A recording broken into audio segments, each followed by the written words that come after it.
वाह भागवती वाह, जी चाहता है तुम इसी तरह गाती रहो और मैं सुनता रहूं। गजल आपकी है, इसीलिए ना। गजल मेरी है, वही जमाना पर इसकी। और इसीलिए मोहम्मद कुली ने सूर, तुलसी और मीरा की तरह अपने लोगों और उनकी जिंदगी के गीत गाए। मजहब और जात पात से परे जाकर इंसानी भाईचारे और प्रेम का पैगाम सुनाया।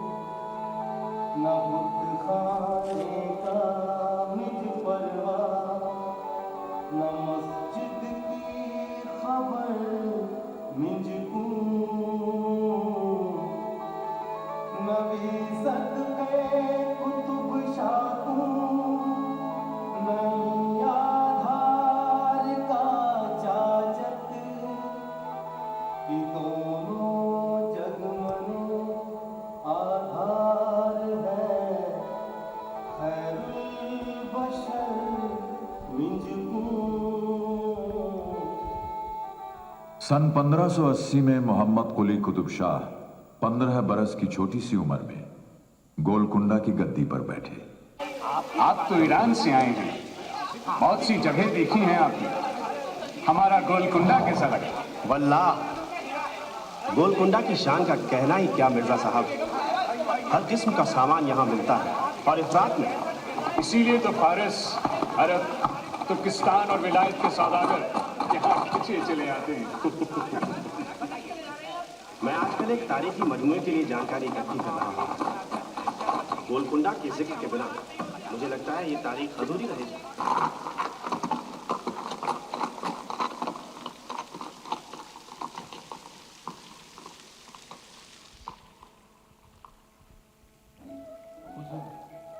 किले की आबादी बहुत बढ़ गई है। अरे वाह, एक ख्याल हमें अभी अभी आया है, क्यों न एक नया शहर आबाद किया जाए?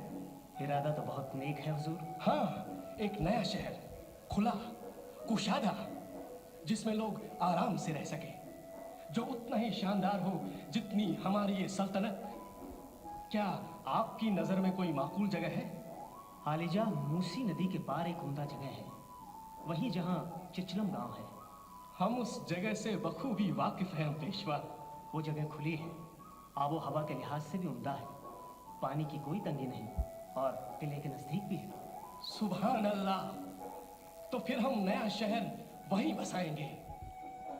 कहते हैं मोहम्मद कुली ने शहर का नाम अपनी महबूबा के नाम हयात बख्शी बेगम को मामला अपने हाथ में लेना पड़ा।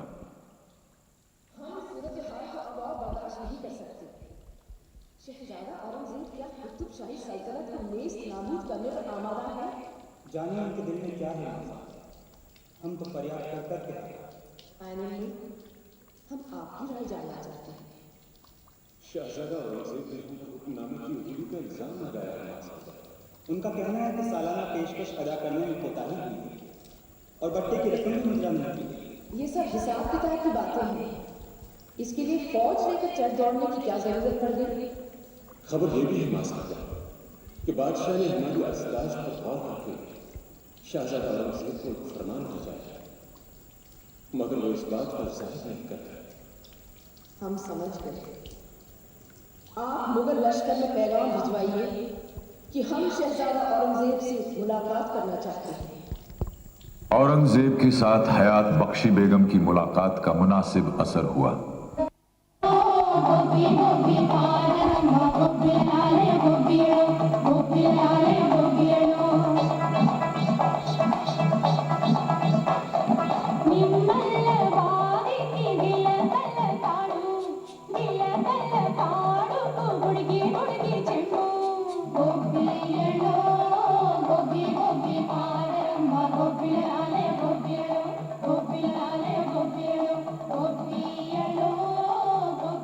सल्तनत का जायजा लेने के लिए अबुल हसन ने मदन्ना के साथ 3 बार पूरी सल्तनत का दौरा किया। इन्हीं में से एक सफर के दौरान शाही काफिला एक छोटे से गांव में जा ठहरा। देखो देखो सुल्तान आए हैं। अभी अभी यहाँ एक नया कुआं बनवाने का हुक्म दिया है। दीवान मदन्ना पंडित, इन गांव वालों से पूछिए, इन्हें किसी और चीज की कमी तो नहीं है? नहीं सर, आपकी दया से सब कुछ, बस पानी की कमी थी जो सरकार ने पूरी कर दी है। हुक्म हो तो हम सरकार का कुछ। रामदास भाई वाह, देखा कैसा चमत्कार हुआ। इसे कहते हैं सच्ची भक्ति। आइए अब गोलकुंडा की दास्तान का पन्ना पलटे। इधर गोलकुंडा की पुरानी शान और शौकत लौट रही थी, उधर मुसीबतों की घटाएं छा रही थीं। सन 1686 में मुगल एक बार फिर गोलकुंडा की दहलीज पर आ पहुंचे। अब तक औरंगजेब बादशाह बन चुका था और हर कीमत पर गोलकुंडा को हासिल करना चाहता था। फिर तो घमासान छिड़ गया होगा। किले का ऐसा घेरा पहले कभी नहीं देखा गया था। 8 महीने तक मुगल सिपाही किले को भेदने में नाकाम रहे। मुगल फौज में मायूसी छाने लगी। आखिरकार औरंगजेब ने किले के सिपाह सालार अब्दुल रज़ाक लारी को इनाम और ओहदे का लालच देकर अपनी तरफ मिलाने की सोची। अब्दुल रज़ाक, शहंशाह हिंद तुम्हारी दिलेरी से बहुत मुतासर हुए हैं, मगर तुम इस हारती हुई लड़ाई से क्यों वाबस्ता हो?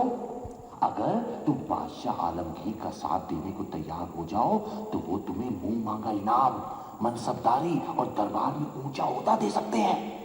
हरगिज नहीं, नामुमकिन। ये जंग मेरे लिए करबला की मानंद है। मुगलों के साथ जा मिलने से पहले मैं मौत को गले लगाना बेहतर समझूंगा। लेकिन कुछ ऐसे भी थे जिन्हें पैसा वफादारी से ज्यादा प्यारा था। दूसरे सिपाही सालार ने मुगलों की रिश्वत कबूल करके रात के वक्त किले का फाटक खोल दिया।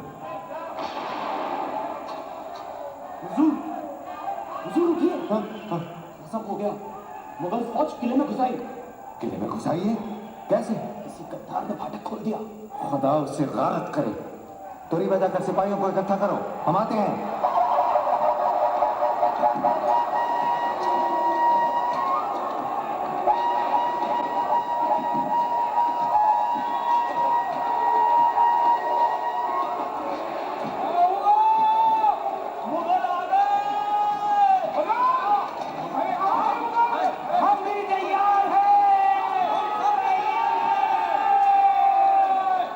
चलो मेरे बहादुरों, इम्तिहान का वक्त है।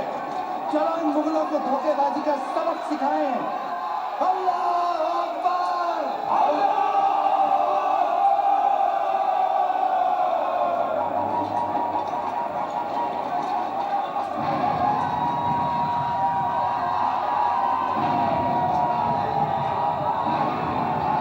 बेखौफ है मुगल, घेर लो इन्हें, जाने न पाए। अरे तुम मुसीबत में कहीं समुद्र में दूध की तरह हो, हमारा क्या बिगाड़ सकते हो? जब तक हमारे जिस्मों में खून का एक कतरा भी बाकी है, हम अपने सुल्तान और सल्तनत की हिफाजत करेंगे।